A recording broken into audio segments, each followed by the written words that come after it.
Hello मेरे प्यारे साथियों, आपके इस प्यारे से YouTube channel Amit study centre 99 में आपका स्वागत है। आज की इस वीडियो में हम लोग जानेंगे हिस्ट्री इतिहास के महत्वपूर्ण अति लघुत्तरीय प्रश्न जो कि आपके एग्ज़ाम में 2 नंबर के पूछे जाते हैं यूपी बोर्ड एग्ज़ाम 2025 के लिए। यदि आप बोर्ड एग्ज़ाम 2025 देने वाले हैं तो आपके लिए यह वीडियो बहुत ही अच्छा होगा। इसमें हम आपको जो भी प्रश्न है प्रत्येक प्रश्न को समझाकर बताऊंगा ताकि आपको किसी भी तरह का समस्या ना हो। चलिए देर ना करते हुए आपके प्रश्नों को शुरू करते हैं। यहाँ से आप इसको प्रश्न नंबर है लेकिन जो इम्पोर्टेंट है वही प्रश्न बताया जाएगा जो आपके एग्ज़ाम में हर साल पूछे जाते हैं। तो यहाँ से आप इसको क्या कीजिए, नंबर 1 कर लीजिए। पहला नंबर प्रश्न है, महावीर स्वामी के अनुयायियों को जैन कहा जाता था क्यों? कह रहा कि जो महावीर स्वामी थे उनके जो अनुयायी थे उनको जैन कहा जाता था। आखिर क्यों जैन कहा जाता था? तो देखिए इसका उत्तर है, जैन शब्द संस्कृत के जीन शब्द से बना है। जैन शब्द किससे बना है? संस्कृत का एक शब्द है जीन, जिससे जैन बना है, जिसका अर्थ क्या होता है? विजेता। जैन का अर्थ क्या होता है? विजेता। विजेता मतलब जीता हुआ व्यक्ति, अर्थात वह व्यक्ति जिसने अपनी इंद्रियों पर विजय प्राप्त कर ली हो। एक ऐसा व्यक्ति जो अपने इंद्रियों पर विजय प्राप्त कर ली हो, जो अपने जीवन में कोई अच्छा कार्य कर चुका है। मतलब जैसे महात्मा बुद्ध हो गए और उसके बाद महावीर स्वामी हो गए। ये लोग क्या किए हैं? अपनी इंद्रियों को काबू कर लिए हैं। ये लोग जो चाहते हैं वही होता है। ऐसा नहीं कि इनका मन कहीं इनको इनके रास्ते पर से भटका दे। तो वही क्या हो गए इनके, ये हो गया जैन का अर्थ विजेता।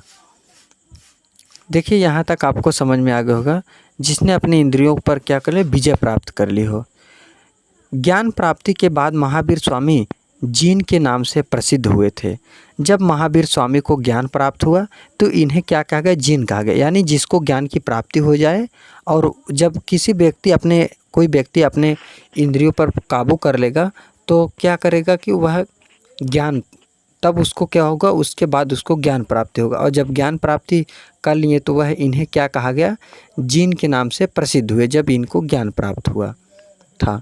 और ये जो क्या होता है कि ये इंद्रियों मतलब देखिए, इंद्रियां मतलब उसके शरीर में जो भी इंद्रियां, जैसे आँख कान नाक, यही जिसे ज्ञान इंद्रियां कहा जाता है, वही सभी होते हैं। तो यह जीन नाम से प्रसिद्ध हुए। इस प्रकार जैन उन लोगों को कहा जाता है जो जीन अर्थात जितेंद्रिय के अनुयायी हैं। जो जितेंद्रिय के अनुयायी हैं, अर्थात जो जीन है, जो जितेंद्रियों के अनुयायी हैं और जिस धर्म का ये अनुसरण करते हैं उसे जैन धर्म के नाम से जाना जाता है। जो जीन अर्थात जितेंद्रियों के जो अनुयायी हैं, जीन के अनुयायी हैं, और वह जिस धर्म को मानते हैं उसे क्या कहा जाता है? जैन धर्म कहा जाता है। उम्मीद करता हूं कि आपको यह पहला प्रश्न अच्छी तरह से समझ में आ गया होगा। तो चलिए दूसरे प्रश्न की तरफ चलते हैं। दूसरा प्रश्न पूछा गया है, बौद्ध धर्म के 4 आर्य सत्य क्या है? बौद्ध धर्म के जो 4 आर्य सत्य है वह क्या है? बौद्ध धर्म के 4 आर्य सत्य निम्नवत है। मतलब बौद्ध धर्म के 4 आर्य सत्य निम्नलिखित है। पहला बौद्ध धर्म का आर्य सत्य है कि संपूर्ण संसार दुखों से परिपूर्ण है। गौतम बुद्ध जी ने कहा है, महात्मा बुद्ध जी ने कहा है कि संपूर्ण संसार, पूरे विश्व में, पूरे संसार में ऐसा कोई व्यक्ति नहीं है जिसके पास दुख नहीं है। हर व्यक्ति के पास किसी न किसी तरह का दुख है। दुख देखिए कई तरह के होते हैं। किसी के पास पैसा नहीं है, किसी के घर पे कोई बोल रहा है दुख समस्या है।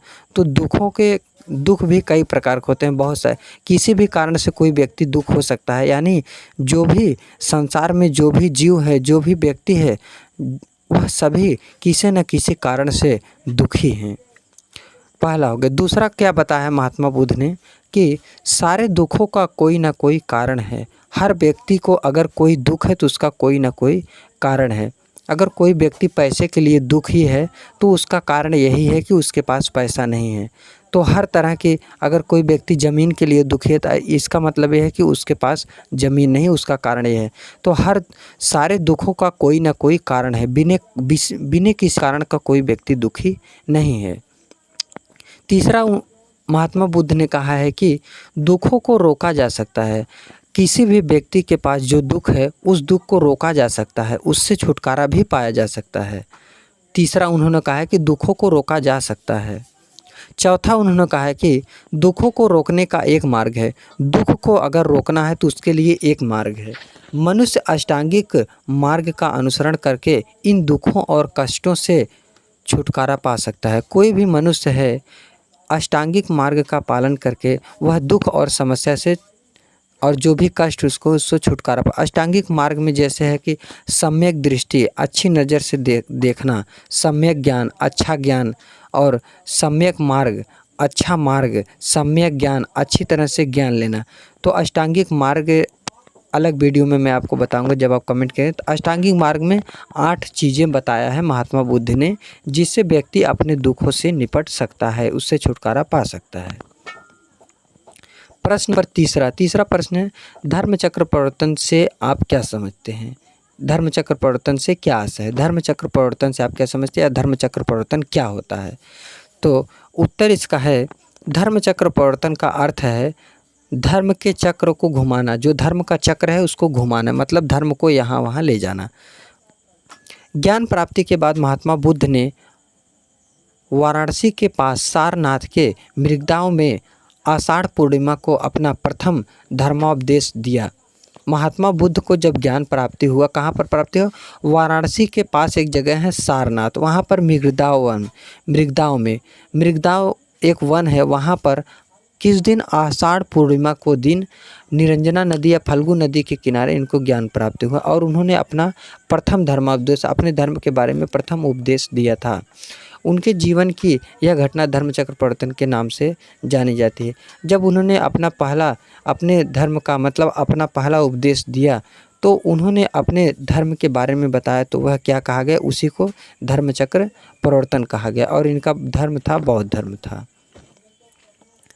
प्रश्न नंबर 4 1 2 3 4 प्रश्न नंबर 4 1 2 3 4 प्रश्न नंबर 4 है, संत चरित्र से क्या तात्पर्य है? संत चरित्र क्या होता है? किसी संत या धार्मिक नेता की जीवनी को संत चरित्र, कोई संत हो या धार्मिक नेता हो, उसकी जो जीवनी होती है उसी को संत चरित्र कहा जाता है। इसमें संत की उपलब्धियों का गुणगान किया जाए। संत जो भी उपलब्धि किया अपने जीवन में, जो भी किया है उसका गुणगान किया जाता है, जो कि तथ्यात्मक रूप से पूर्णतः सही नहीं है, जो कि पूरी तरह से यह सही नहीं है। ये इसलिए महत्वपूर्ण होती है कि ये हमें उस परंपरा के अनुयायी के विश्वास की जानकारी उपलब्ध कराती है। यह हमें उस परंपरा के अनुयायी की जानकारी प्राप्त कराती है जो कि पूरी तरह से सत्य नहीं है। तो इसी को क्या कहा जाता है? संत चरित्र कहा जाता है। उम्मीद करता हूँ कि आपको चारों प्रश्न समझ में आया है। अगर आपको प्रश्न समझ में आया है तो वीडियो को पूरा देखिए और चैनल को लाइक, सब्सक्राइब, शेयर जरूर कीजिए। तो आज के लिए बस इतना ही। जय हिंद, जय भारत।